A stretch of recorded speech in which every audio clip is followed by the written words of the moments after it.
It was supposed to be the future of public transit, a cutting-edge bus built by an aerospace giant and backed by millions in federal funding. But within months, it began to fail. Cracked frames, collapsing suspensions, and a city left stranded. What went wrong with the Grumman 870? Welcome to the shocking truth behind the Grumman 870 bus disaster. In the late 1970s, American cities were searching for a solution. Aging bus fleets, rising fuel costs, and a growing need for accessible public transportation had put pressure on transit agencies to modernize fast. That's when a promise arrived. Sleek, modern, and supposedly revolutionary. The Grumman 870. Backed by one of America's most respected aerospace companies, Grumman, the 870 wasn't just a bus. It was supposed to be the future of urban transit.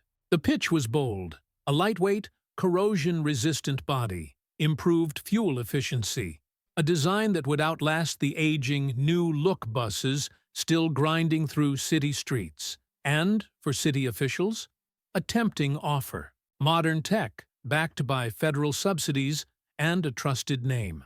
In New York City, that promise turned into a massive order.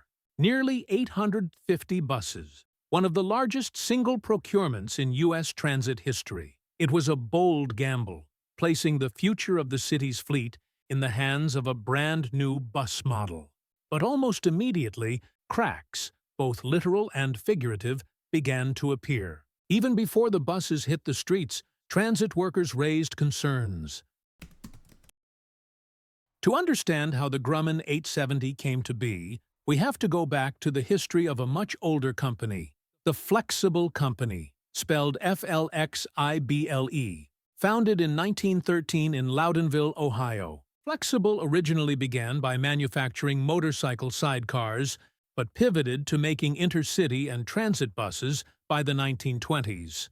Over the decades, Flexible became a major name in the American bus industry, known for durable and reliable models like the Flexible New Look, which was widely used across North America in the 1960s and 70s. Their main competitor at the time was General Motors, whose own New Look buses dominated the market. By the mid-1970s, both companies were pressured to develop a new generation of buses that would meet emerging federal accessibility standards, offer better fuel efficiency, and handle the needs of modern city transit systems. The Urban Mass Transportation Administration was also offering large federal subsidies to transit authorities to modernize their fleets, which created an urgent demand for next-generation buses. Flexible responded by developing the Model 870, a so-called advanced design bus that was lighter, modular, and intended to be easier to maintain. The 870 featured an aluminum monocoque body designed to reduce weight and resist corrosion. It had a more modern appearance, large windows, and was meant to be compatible with multiple powertrains, including the popular Detroit diesel 6V71 engine and automatic transmissions. After acquiring Flexible, Grumman inherited the Model 870 design and began aggressively promoting it to large city transit agencies. Grumman promised that, with their engineering expertise and Flexible's transit legacy, the 870 would become the gold standard of modern buses. They renamed the vehicle the grumman-flixible 870 and pushed forward with marketing and mass production. Transit authorities in cities like New York, Los Angeles, Chicago, and others placed massive orders, encouraged by the prospect of innovation, Grumman's reputation, and available government funding.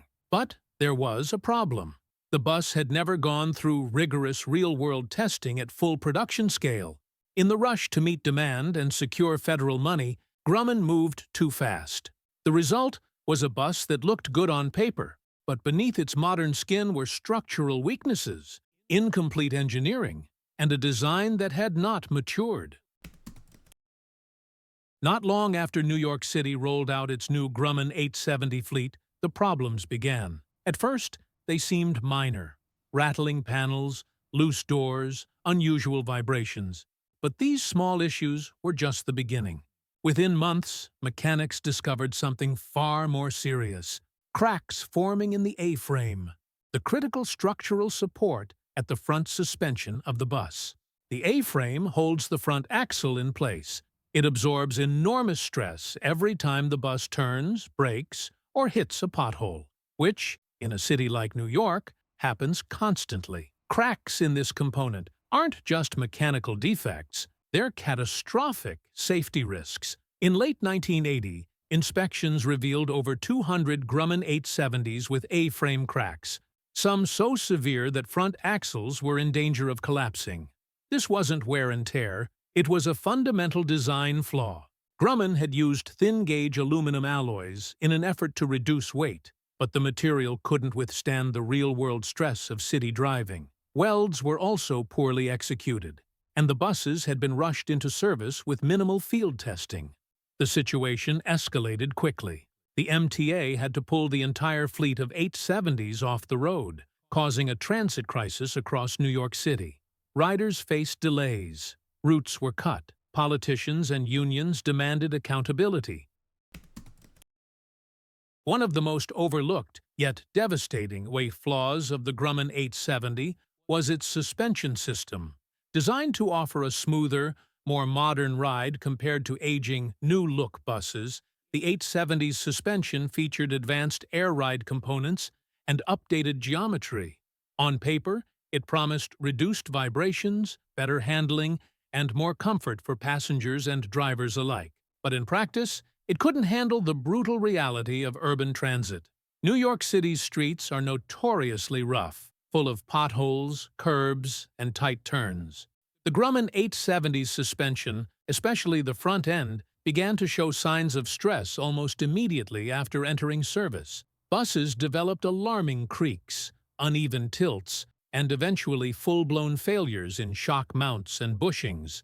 These problems weren't just uncomfortable, they were dangerous. In several cases, front-end components loosened or cracked entirely, risking catastrophic handling failure.